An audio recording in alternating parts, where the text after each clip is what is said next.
Assalamu alaikum Kırgız elim, kandайсыңар? Bir туғандар жақсысыңарбы?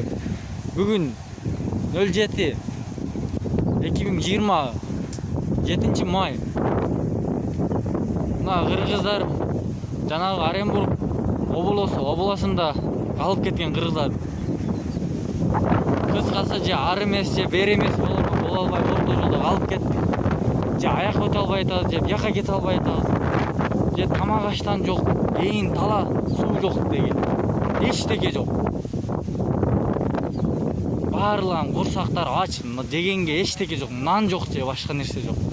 Туугандар, бийликтегилер карап койбойсуңар бе? Бияқта бир 80 адам бар, 80 адам бар, бийликтегилер. Бияқта жата бербей карап койгулачы.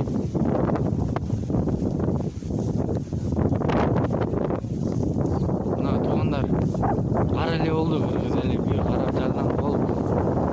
Койбойсуңар бе? Жатыштарын карап, эйин тала же аяк эмес, же бери эмес кете албайттар.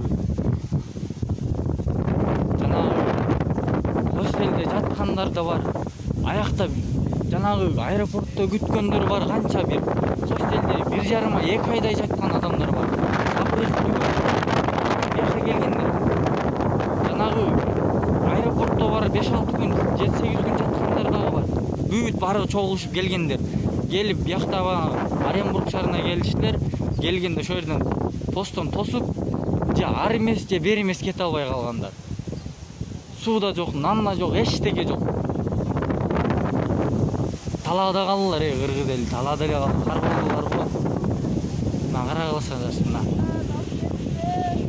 Бияқта эжелер ыйлап атат, алып кеткиле деп. Мына эжелер ыйлап атат, ыйлап.